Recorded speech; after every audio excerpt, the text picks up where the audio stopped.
नमस्कार, जय हिंद दोस्तों। अभिनव इंक के यूट्यूब चैनल पर आप सभी का हार्दिक स्वागत है।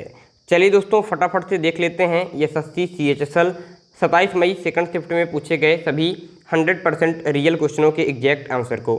दोस्तों, चैनल को सब्सक्राइब करके बेल आइकन को प्रेस कर लीजिए, क्योंकि यहाँ पर इसी प्रकार की वीडियो मिलते रहते हैं। तो यहाँ पर पहला क्वेश्चन पूछा गया था कि अनफिनिश्ड ए मेमोयर पुस्तक के लेखक कौन हैं। तो यहाँ पर सही उत्तर हो जाएगा प्रियंका चोपड़ा। दोस्तों, हर शिफ्ट में के पुस्तक से क्वेश्चन आ रहे हैं, इसीलिए हमने कुछ संभावित पुस्तकें आपके लिए लाई हैं। आप इनको याद करके जाइए। मुझे पूरी संभावना है कि नेक्स्ट शिफ्ट में इन पुस्तकों से क्वेश्चन अवश्य ही आएगा। तो ये तो क्वेश्चन आया था अनफिनिश्ड ए मेमोयर। अब कुछ संबंधित क्वेश्चन देख लीजिए इससे। यहाँ पर है कि द इंडियन स्ट्रगल किसकी पुस्तक है। तो the Indian struggle Subhash Chandra Bose की पुस्तक है। क्वेश्चन है the God of small things किसकी पुस्तक है। तो अरुंधति रॉय की पुस्तक है। यहाँ पर पुस्तक है कि इंदिरा गांधी रिटर्न्स, तो इसके लेखक हैं खुशवंत सिंह। नो स्पिन, तो इसके लेखक हैं Shane Warne. One day wonders, इसके लेखक हैं Sunil Gavaskar. A century is not enough, इसके लेखक हैं Saurav Ganguly. My cricketing year, इसके लेखक हैं Ajit Wadekar. Mrs funny bones, इसके लेखक हैं ट्विंकल खन्ना। और इम्परफेक्ट पुस्तक के लेखक हैं संजय मांजरेकर। ठीक है, तो इन पुस्तकों को ध्यान रखिए जो आपके पेपर में आ सकते हैं। नेक्स्ट क्वेश्चन आपके लिए पेपर में आया था कि आयोडीन की कमी से कौन सा रोग होता है। तो आयोडीन की कमी से दोस्तों थायराइड रोग हो जाता है। आप सभी को अच्छी तरीके से पता होगा। नेक्स्ट क्वेश्चन है कि दूध में कौन सी विटामिन पाए जाते हैं दोस्तों। तो दूध में कौन सा विटामिन पाया जाता है। तो विटामिन डी से उत्तर हो जाएगा। अब आप लोग देख लीजिएगा कि कौन सा प्रश्न आया था।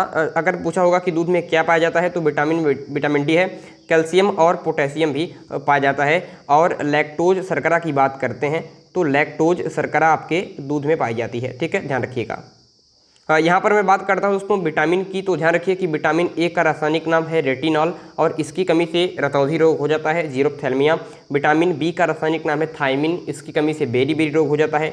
विटामिन सी का रासायनिक नाम है एस्कर्बिक एसिड, और इसकी कमी से स्कर्वी रोग हो जाता है। विटामिन डी का रासायनिक नाम है कैल्सीफेरॉल। विटामिन ई का रासायनिक नाम है टोकोफेरॉल, इसकी कमी से आपके बांझपन आ जाता है। विटामिन B12 का रासायनिक नाम है आपके साइनोकोबालामिन। अगर पूछे कि कौन सा विटामिन है जिसमें कोबाल्ट पाया जाता है, तो विटामिन B12 हो जाता है। ठीक है दोस्तों, विटामिन डी की बात करते हैं, तो इसमें आपके इसकी कमी से बच्चों में रिकेट्स रोग और वयस्कों में ऑस्टियोमलेशिया रोग हो जाता है। तो सारे नाम याद रखिए, ये इंपॉर्टेंट हैं आने वाली शिफ्टों के लिए। क्वेश्चन है आपका नेक्स्ट जो पेपर में आया था कि संघ और राज्य के लिए लोक सेवा आयोग किस अनुच्छेद के अंतर्गत आता है। तो यूपीएससी की बात करते हैं, तो ये अनुच्छेद 315 में आता है। ध्यान रखिएगा, आपके लिए इंपॉर्टेंट अनुच्छेद हैं। अनुच्छेद आपके 15, जिसमें आपकी कहा गया है कि धर्म के आधार पर, नस्ल के आधार पर, जाति के आधार पर, जन्म स्थान के आधार पर विभेद नहीं किया जाएगा। अनुच्छेद 16 जिसमें अवसर की समानता कही गई है। अनुच्छेद 17 जिसमें अस्पृश्यता का अंत कहा गया है। अनुच्छेद 18 जिसमें उपाधियों का अंत कर दिया गया है। अनुच्छेद 21 जिसमें जीवन जीने का अधिकार है। तो ये कुछ अनुच्छेद हैं जो आपके लिए इंपॉर्टेंट हैं। इसके अलावा अनुच्छेद 52 में राष्ट्रपति का वर्णन है। अनुच्छेद 63 में उपराष्ट्रपति की बात कही गई है। अनुच्छेद बात करते हैं अनुच्छेद 61 की, तो राष्ट्रपति पर महाभियोग है। अनुच्छेद 108 के अंतर्गत राष्ट्रपति संयुक्त अधिवेशन बुला सकता है। ये कुछ इंपॉर्टेंट अनुच्छेद हैं। अनुच्छेद 75 के अंतर्गत प्रधानमंत्री की बात कही गई है। ठीक है, तो मुझे लगता है ये आपके लिए सफिशिएंट है। इन अनुच्छेदों को अच्छी तरीके से ध्यान रखिए। इसके अलावा अनुच्छेद 76 में महान्यायवादी का वर्णन है। ठीक है, अनुच्छेद 148 में आपके कैग का वर्णन है। चलिए फिर ये अनुच्छेद 15, 16, 17, 18, 21, 52, 63, 76, 148, 75, 61, 108, इन अनुच्छेदों को आप ध्यान रखिए आने वाले शिफ्टों के लिए। नेक्स्ट क्वेश्चन है कि WHO संगठन की स्थापना हुई थी 7 अप्रैल 1948 को, इसीलिए 7 अप्रैल को विश्व स्वास्थ्य दिवस भी मनाया जाता है। दोस्तों, WHO का मुख्यालय कहाँ पर है। तो इसका हेडक्वार्टर स्विट्जरलैंड में पड़ता है, जिनेवा वहीं पर है, ध्यान रखिएगा। इसके अलावा बात करते हैं दोस्तों वर्ल्ड ट्रेड ऑर्गेनाइजेशन की, जिसकी स्थापना 1990 में हुई थी, उसका मुख्यालय भी जिनेवा में ही है। ठीक है, ये भी इंपॉर्टेंट फैक्ट है, ध्यान रखिएगा। इसके अलावा नेक्स्ट क्वेश्चन आपके पेपर में आ रहा है कि भारतीय संविधान के किस अनुच्छेद में लोकसभा का वर्णन है। ये क्वेश्चन थोड़ा सा सिक्योरिटी कम है इसमें। बच्चे ने कहा है कि लोकसभा से संबंधित कोई प्रश्न आया था, तो हम अनुमान लगा रहे हैं कि शायद आर्टिकल से क्वेश्चन होगा। तो अगर आर्टिकल से क्वेश्चन होगा तो आर्टिकल 81 होगा। इसके अलावा आप लोग कमेंट बॉक्स में बताइएगा कि लोकसभा से एग्जैक्टली क्या क्वेश्चन आया था। अगर ये आया होगा कि इसमें स्पीकर कौन है तो ओम बिरला साहब हैं, ठीक है, ओम बिरला साहब हैं जो प्रेजेंट टाइम में लोकसभा के स्पीकर हैं। अगर पूछा होगा कि लोकसभा के पहले दो अधिवेशनों के बीच में कितना समय का गैप होता है तो 6 माह का गैप होता है। बाकी आप देखिए लोकसभा सदस्य बनने हेतु तो न्यूनतम आयु कितनी होती है तो 25 वर्ष होती है। राज्यसभा सदस्य बनने हेतु तो न्यूनतम आयु 30 वर्ष होती है। थोड़ा सा आप लोग देख लीजिएगा कौन सा क्वेश्चन एग्जैक्टली पेपर में आया था, ठीक है, कमेंट में बताइएगा। और एक क्वेश्चन हमें ये मिला है कि क्वेश्चन था कि बेले मुनप्पा हेगड़े से संबंधित कोई प्रश्न था, बेले मुनप्पा हेगड़े से। तो ध्यान रखिए कि बेले मुनप्पा हेगड़े आपके कार्डियोलॉजिस्ट हैं। इनको पद्म भूषण पुरस्कार मिला था 2010 में। और मोस्ट इम्पॉर्टेंट और मोस्ट प्रोबेबली कि यही क्वेश्चन आया होगा कि आपके पद्म विभूषण अवार्ड इन्हें मिला है 2021 में, तो यहीं से अवार्ड आपके कुछ आया होगा क्योंकि इन्हें पद्म विभूषण अवार्ड 2021 में मिला है। किसे? आपके बेले मुनप्पा हेगड़े की बात करते हैं।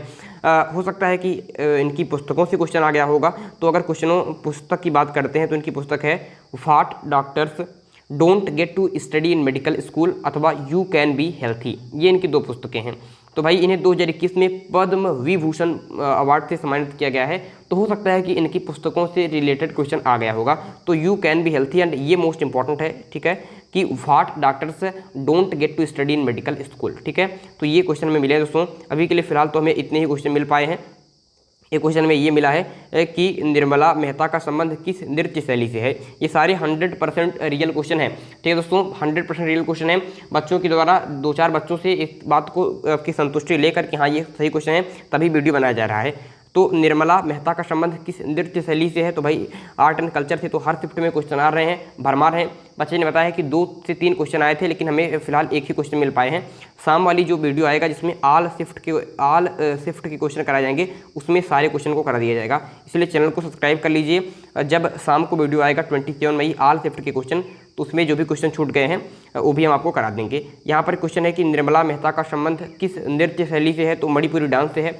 आपको याद होगा कि पिछले शिफ्ट में क्वेश्चन आया था कि झावेरी बहनों का संबंध किस नृत्य शैली से है, तो मणिपुरी डांस से संबंधित थी झावेरी बहनें। अब आगे के शिफ्ट के लिए आपको क्या तैयारी रखनी है, आगे की शिफ्ट के लिए आपको तैयार रखना है कि गुरु विपिन सिन्हा, सबिता मेहता और निर्मला मेहता, गुरु विपिन सिन्हा, सबिता मेहता, निर्मला मेहता, झावेरी बहनें, ये सभी मणिपुरी डांस से संबंधित हैं, ठीक है। इसके अलावा छऊ नृत्य पेपर में आया था, इस शिफ्ट में नहीं पिछले शिफ्ट में आया था। तो ध्यान रखिए कि छऊ नृत्य आपके उड़ीसा, पश्चिम बंगाल, इन राज्यों में होता है, ठीक है, उड़ीसा और आपके पश्चिम बंगाल वगैरह में। चलिए फिर इतने ही क्वेश्चन हमें अभी फिलहाल के लिए मिल पाए हैं, ठीक है दोस्तों। आप लोग कमेंट बॉक्स में बताते रहिए कि कौन कौन से क्वेश्चन पेपर में आए थे, जिससे कि हम लोग शानदार सा वीडियो आपके लिए उपस्थित करा सकें। चलिए फिर ये वीडियो हम पर समाप्त करते हैं। अभिनव इंक यूट्यूब चैनल को सब्सक्राइब कीजिए, लाइक कीजिए और जोरदार तरीके से शेयर भी कीजिए। धन्यवाद।